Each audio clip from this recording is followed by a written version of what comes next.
জাকির ভাই, আপনার কাছে আমার একটা প্রশ্ন আছে। এখানে যেসব মুসলিম ভাই ও বোনেরা আছেন তাদের অনুভূতিতে আঘাত লাগলে আমি ক্ষমা চাচ্ছি। আমার নাম মহেশ মেহতা, আর আমি ব্যবসা করি। আপনাদের পবিত্র কোরআন এটা আল্লাহর পাঠানো আসমানি কিতাব নয়। কেন? কারণ হলো, আগে যে তাওরাত, ইঞ্জিল, জাবুর এসেছে, তাওরাত মুসার উপর নাজিল হয়েছিল, জাবুর দাউদের উপর নাজিল হয়েছিল, আর যিশুর উপর নাজিল হয়েছিল ইঞ্জিল। এই কিতাবগুলো বিকৃত হয়ে গেছে। তিনটা কিতাব আপনারা মুসলিমরা বলেন বইগুলো বিকৃত হয়ে গেছে। আর এছাড়াও আপনারা দেখবেন কোরআনে আহলে কিতাব বলে সম্বোধন করা হয়েছে ইহুদি ধর্মের অনুসারীদের আর খ্রিস্টানদেরকে। তাহলে যে বইটা মানে পবিত্র কোরআন আল্লাহ লিখেছেন, সেখানে তিনি বলবেন শ্রীকৃষ্ণের মতো, যেমন ভগবত গীতা, এটা করার এটা করো না। তাই এই কিতাবটা একজন মানুষই লিখেছে। এখানে 25 জন নবীর নাম আছে, সেগুলো বাইবেলেও আছে সবগুলো। এই নবীদের নামগুলোই কোরআনে আছে। তাই আমার মনে হয় যে আল্লাহ তো অনেক বড়, তিনি পুরো বিশ্ব ব্রহ্মাণ্ড বানিয়েছেন। তিনি কখনো এভাবে বলবেন না যে এরা ইহুদি বা এরা খ্রিস্টান, কারণ ইহুদি বা খ্রিস্টানরা তো তারই সৃষ্টি। আমার মনে হয় এই পবিত্র কোরআন কোনো মানুষই লিখেছে। এছাড়াও আমি আরেকটা প্রশ্ন করতে চাই। 1 মিনিট ভাই। হ্যাঁ, উনি আগে উত্তর দিক, তারপর আচ্ছা। আপনি আবার প্রশ্ন করুন। আচ্ছা। ভাই, আপনি প্রশ্ন করলেন, আর সত্যি বলতে আমি মহেশ ভাইকে চিনি সেই 1991 সাল থেকে। হ্যাঁ, তিনি আইআরএফ থেকে মুসলিমদের চাইতেও বেশি ভিডিও ক্যাসেট নিয়েছেন। তাই আইআরএফ এ ভিডিও ক্যাসেট আর লিটারেচারের লিস্টে তার নামই সবার আগে আছে। মহেশ ভাই প্রশ্ন করলেন যে আগের আসমানি কিতাবগুলো কোরআন যেমন বলছে তাওরাত, জাবুর, ইঞ্জিল দেওয়া হয়েছিল মুসাকে, দাউদকে আর যীশু খ্রিস্টকে। মুসলিমরা বলে এগুলো বিকৃত হয়ে গেছে। তাহলে পবিত্র কোরআনে যখন ইহুদিদের কথা বলা হয়েছে যে হে কিতাবীগণ, ইহুদি আর খ্রিস্টানরা যখন তাদের এভাবে সম্বোধন করা হচ্ছে, তাহলে কোরআনও কি কোনো মানুষ লিখেছে? ঠিক। আপনার প্রশ্নটা হলো ইহুদি আর খ্রিস্টানদের সম্পর্কে বলা হয়েছে কেন? আপনি যদি আমার আগের লেকচারটা শুনে থাকেন, is the Quran God's word, আপনি কি সেখানে ছিলেন? না, আমি সেখানে ছিলাম না। সেখানে আমি সব বিস্তারিতভাবে বলেছি, এখন আর সেগুলো রিপিট করব না। সেখানে বলেছি মানুষ কিভাবে অভিযোগ করে যে নবীজি নিজে এটা লিখেছেন, তিনি লিখেছেন, আর কেন লিখেছেন, ক্ষমতা বা অন্য কিছু ইত্যাদি। লেকচারটা ছিল 2 ঘন্টার, সেগুলো রিপিট করব না। তবে আপনার মূল প্রশ্নতে আসি। কোরআন বলছে যে হে কিতাবীগণ, তার মানে এর মানে দাঁড়াচ্ছে এই কোরআন লিখেছে একজন মানুষ। ভাই, কোরআন পড়লে দেখবেন, আর আপনি ঠিকই বলেছেন, কোরআনে 25 জন নবীর নাম বলা হয়েছে। আর এখানে যতজন নবী রাসূলের নাম বলা হয়েছে তারা সবাই ইহুদি। দেখবেন যে এই নামগুলো বাইবেলে বলা হয়েছে। কোরআনের প্রায় 1/3 ইহুদিদের সম্পর্কে বলা হয়েছে। কেন? এটা উদাহরণ যে আল্লাহ তাআলা সুবিধা দিয়েছিলেন ইসরায়েলের মানুষদের, হে বনি ইসরাইল, আমি একসময় তোমাদের অনুগ্রহ করেছিলাম, কিন্তু তোমরা তখন এই কাজগুলো করেছো। পবিত্র কোরআনে এই উদাহরণগুলো দিয়েছেন আল্লাহ তাআলা, যে তারা নবী ছিলেন যারা আগে এসেছিলেন এই মানুষদের কাছে। কিছু মানুষ নবীকে প্রত্যাখ্যান করেছিল, কিছু মানুষ গ্রহণ করেছিল। এখানে উদাহরণ দিতে গিয়ে বলা হয়েছে কুল ইয়া আহলাল কিতাব, বলো হে কিতাবীগণ, তাআলা ইলা কালিমাতিন সাওয়াইন বাইনানা ওয়া বাইনাকুম, এসো সেই কথায় যাহা আমাদের ও তোমাদের মধ্যে এক। তাহলে কোরআন এখানে মুসলিমদের বলছে যে তোমরা কিতাবীদের সাথে এ বিষয়ে কথা বলবে। কিতাবীগণ মানে যারা আসমানি কিতাব পেয়েছে। এখানে পবিত্র কোরআন পরিষ্কার করে বলেছে, যখন কোরআনে আহলে কিতাব বলা হচ্ছে, ইহুদি আর নাসারাদের কথা বলা হচ্ছে, ইহুদি আর খ্রিস্টানদের, তাহলে আল্লাহ বলছেন মুসলিমদের কিতাবীদের সঙ্গে কথা বলতে। আল্লাহ আরো বলেছেন ইয়া আহলাল কিতাব, হে কিতাবীগণ। তার মানে কোরআন এখানে শুধু মুসলিমদের বলছে না, শুধু আরবদের বলছে না, কোরআন এখানে কিতাবীদেরও বলছে।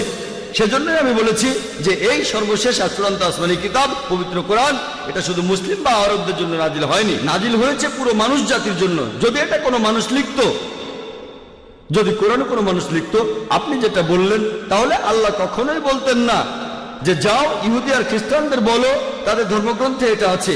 আর সেই সময়ে অনেক মানুষ এটা জানতো না যে অতীতে ইহুদি আর খ্রিস্টানদের কি হয়েছিল। যখন তারা চেক করলো, দেখা গেল সত্যি। এরপর কোরআনে অনেক ভবিষ্যৎবাণীও করা হয়েছে যে পৃথিবীতে ভবিষ্যতে কি ঘটবে। তাহলে এই সমস্ত কথা এগুলো কোনো মানুষ লিখতে পারে না। বিস্তারিত জানার জন্য আমার ভিডিও ক্যাসেট দেখেন, is the Quran God's word. আশা করি উত্তরটা পেয়েছেন। আরেকটা কথা বলবো, আমি 55টারও বেশি দেশে ভ্রমণ করেছি। আপনাদের কোরআন আর হাদিস মূর্তি পূজাকে নিষিদ্ধ করেছে। তবে আপনি অন্য ধর্মগুলো দেখেন, খ্রিস্টান ধর্ম অথবা ধরেন বৌদ্ধ ধর্ম, চাইনিজ ধর্ম, জৈন ধর্ম, অন্য সব ধর্মেই দেখবেন মূর্তি পূজা আছে। আপনারা মুসলিমরা পৃথিবীর সংখ্যার মাত্র 15 থেকে 20% হবেন সব মিলিয়ে, এটা শতকরা হিসাবে। তাহলে অন্যরা কি ভুল করছে? খ্রিস্টান ধর্মটা দেখেন, 1 মিনিট, যে কোনো অ্যাংলিকান চার্চ অথবা Russian orthodox, Greek orthodox, Catholic বা প্রোটেস্ট্যান্ট, চীনে দেখেন অনেক বড় মূর্তি ঈশ্বরের। তাহলে এরা সবাই ভুল? খুবই সুন্দর প্রশ্ন করলেন।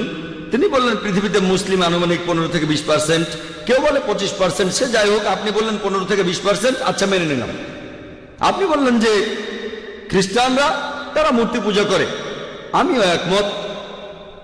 আপনি বললেন যে বৌদ্ধরা বিশাল মূর্তি বানায়, তারা কি সবাই ভুল? ভাই, ইসলামের সংখ্যাগুরু হলে জেতা যায় না। ইসলামে সত্য সবার উপরে। বেশিরভাগ মানুষ এই কয়েকশো বছর আগেও মনে করত পৃথিবীর সমতল। বেশিরভাগ, এটা কি জানেন? কয়েকশো বছর আগেও বেশিরভাগ মানুষ মনে করত পৃথিবীর সমতল। পৃথিবী কি সমতল ভাই মহেশ? না না।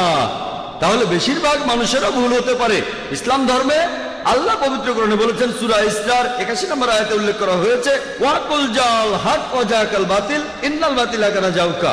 বলো, সত্য উপস্থিত হয়েছে, মিথ্যা বিলুপ্ত হয়েছে, কারণ মিথ্যা প্রকৃতিগত কারণে বিলুপ্ত হবে। সেজন্য ইসলাম ধর্মের সংখ্যাগুরু হলে জেতা যায় না। যদি আমেরিকা যান, সেখানে দেখবেন পর্নোগ্রাফি, এটা নিষিদ্ধ না। আপনি এটা বিশ্বাস করেন? না, অনেক ইউরোপিয়ান দেশে এটা দেখা যায়। পর্নোগ্রাফিতে বিশ্বাস করেন? না, আমি বিশ্বাস খুব করি না। ভালো, আপনি তো ভালো মানুষ, আপনাকে অভিনন্দন জানাই। কিন্তু পশ্চিমা বিশ্বের বেশিরভাগ মানুষই পর্নোগ্রাফিতে বিশ্বাস করে। আপনি কি এটা বিশ্বাস করেন? আপনি কি পর্নোগ্রাফি দেখবেন? খুব ভালো, ভালো ছেলে। দেখেন, আপনি সত্যের কাছাকাছি আছেন। সংখ্যাগুরু হলে জেতা যায় না। আপনি তখন বললেন যে খ্রিস্টান ধর্মে সবাই মূর্তি পূজা করে। খ্রিস্টান ধর্মে আসলে মূর্তি পূজা নেই, কিছু খ্রিস্টান মূর্তি পূজা করে, যেমন কিছু মুসলিম ভুল কাজ করে। যদি খ্রিস্টানদের বাইবেল পড়েন, আর আমিও নিশ্চিত যে আপনি বাইবেল পড়েছেন, বাইবেলে উল্লেখ করা আছে, বুক অব ডিউটেরোনমি 5 নম্বর অধ্যায়ের 7 থেকে 9 নম্বর অনুচ্ছেদে বলা হয়েছে, তোমরা আমার কোনো প্রতিমূর্তি তৈরি করবে না। মহান স্রষ্টা তিনি বলেছেন, ওল্ড টেস্টামেন্টে আছে, তোমরা আমার কোনো প্রতিমূর্তি তৈরি করবে না। কোনো কিছুই না যেটার সাথে মিল আছে আকাশমণ্ডলের কিছু, পৃথিবীর কিছু, অথবা পৃথিবীর নিচের কিছু। তোমরা তাদের সেবা করবে না, তাদের কাছে নতজানু হবে না, কারণ আমি তোমাদের ঈশ্বর এবং প্রভু খুবই প্রতিহিংসা পরায়ণ। এই কথা আবারও আছে বুক অব এক্সোডাস 20 নম্বর অধ্যায়ের 3 থেকে 5 অনুচ্ছেদে, যে তোমরা আমার কোনো প্রতিমূর্তি তৈরি করবে না, কোনো কিছুই না যার সাথে মিল আছে আকাশের কিছুর, পৃথিবীর কিছুর, অথবা পৃথিবীর নিচের কিছুর। তোমরা এদের সামনে নতজানু হবে না, সেবা করবে না, কারণ আমি তোমাদের ঈশ্বর এবং প্রভু খুবই প্রতিহিংসা পরায়ণ। তাহলে ওল্ড টেস্টামেন্ট অনুযায়ী মূর্তি পূজা নিষিদ্ধ কাজ। আর যীশু খ্রিস্ট নিজেই বলেছেন, এটা আছে গসপেল অফ ম্যাথিউ 5 নম্বর অধ্যায়ের 17 থেকে 20 অনুচ্ছেদে, মনে করো না আমি নবীদের আইন বাতিল করতে এসেছি, এগুলোকে বাতিল করতে আসিনি, পূরণ করতে এসেছি। তোমাদের মধ্যে যদি কেউ কোনো একটা আইন ভাঙে আর অন্য কেউ ভাঙতে বলে, সে তাহলে স্বর্গের রাজ্যে প্রবেশ করতে পারবে না। আর যে এই আইনগুলো মেনে চলবে, সে স্বর্গের রাজ্যে প্রবেশ করতে পারবে। যদি তাদের ন্যায়নিষ্ঠতা গ্রন্থে বলা ন্যায়নিষ্ঠার চাইতে বেশি না হয়, তাহলে তারা স্বর্গের রাজ্যে প্রবেশ করতে পারবে না। তাহলে যীশু খ্রিস্টের কথা অনুযায়ী আপনি যদি স্বর্গের রাজ্যে প্রবেশ করতে চান, আপনাকে তাহলে ওল্ড টেস্টামেন্টের সবগুলো আইন মানতে হবে, মুসা নবীর আইন মানতে হবে। স্রষ্টার কোনো প্রতিমা বানাবেন না। তারপরও মানুষ বানায়, কেন? সব খ্রিস্টানরা কিন্তু বানায় না, প্রোটেস্ট্যান্টরা বানায় না। খ্রিস্টান ধর্ম সম্পর্কে আপনার জ্ঞান বেশ কম, আপনি এখনো ছাত্র।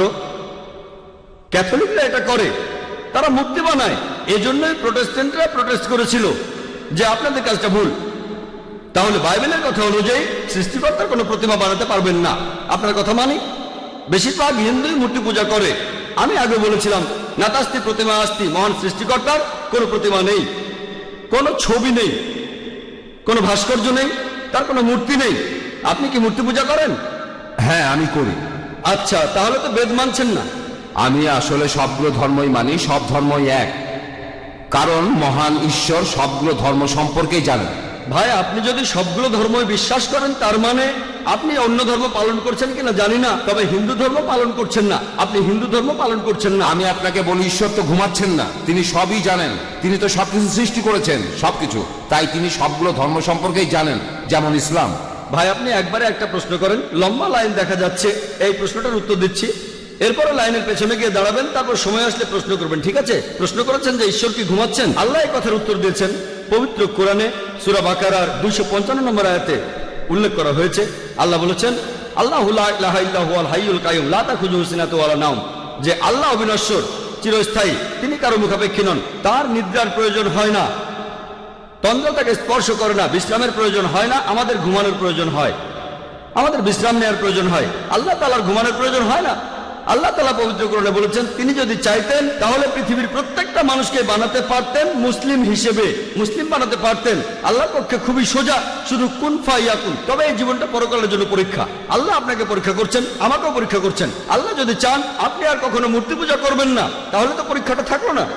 পরীক্ষাটা হচ্ছে আল্লাহ আপনাকে কিছু আইন দিয়েছেন, এখন আপনি সেগুলো মানবেন কি মানবেন না। আপনি নাকি সবগুলো ধর্মই মানেন, কিন্তু আপনি তো হিন্দু ধর্ম মানছেন না, আপনি তো ইসলাম মানছেন না, আপনি তো খ্রিস্টান ধর্ম মানছেন না, শিখ ধর্ম মানছেন না, বৌদ্ধ ধর্ম মানছেন না। আমাকে এমন কোন কথা দেখান যেখানে ধর্মপট বলছে, বৌদ্ধ যে কোনো গ্রন্থ বলছে যে বুদ্ধ তার মূর্তি বানাতে বলেছেন। তিনি কখনোই বলেননি। বুদ্ধ কোথায় বলেছেন? আগামীকাল ধরেন কোন মুসলিম যে নবীজি মুহাম্মদ সাল্লাল্লাহু আলাইহি সাল্লামের মূর্তি বানালো, সে যদি মূর্তি বানিয়ে তার পূজা করে, আমি বলবো সেটা ভুল। নবীজি কখনোই তার মূর্তি বানাতে বলেননি।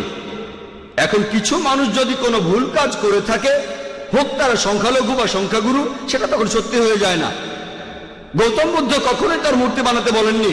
এখন কেউ এই মূর্তিগুলোর বিরুদ্ধে গেলে সে আসলে বৌদ্ধদের ধর্ম পালনে সাহায্য করছে। শুধু বুদ্ধের একটা বিশাল মূর্তি বানিয়েছে বলেই তারা বুদ্ধকে মানে, এমনটা কিন্তু ঠিক না। সেজন্য আমি বলেছি, যদি কোনো ধর্মকে বুঝতে চান, অনুসারীদের দেখবেন না, ভাই মহেশ আমাকে দেখবেন না, ধর্মগ্রন্থগুলোকে দেখেন, পবিত্র কোরআন দেখেন, পবিত্র কোরআন পড়েন, আপনাদের বেদ পড়েন, যেগুলো কমন সেগুলো মেনে চলেন, আর যেগুলো কমন না সেগুলো পরে দেখবেন। আপনি নাকি সব ধর্মই পালন করেন, আপনি তো হিন্দু ধর্ম মানছেন না, খ্রিস্টান ধর্ম মানছেন না, ইসলাম ধর্ম মানছেন না, সবগুলো তো পরের কথা। আমি বলছি অন্তত পক্ষে কমন জিনিসগুলো আপনি মেনে চলেন, যেগুলো কমন না সেটা নিয়ে পরে কথা বলবো। আপনি তো কমন জিনিসগুলো মেনে চলছেন না, সবগুলো মানা তো পরের কথা।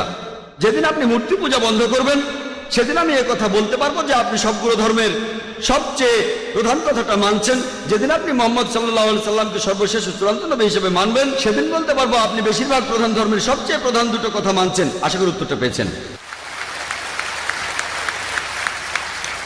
ভাই অভিষেক এসেছেন, যিনি একটু আগেই প্রশ্ন করলেন, তিনি স্টেজের পেছনেই আছেন। তিনি ডক্টর জাকির নায়েকের কাছ থেকে আরেকটা কোরআন নেওয়ার সুযোগটা হারাতে চান না, তাই উনি স্টেজে আসছেন।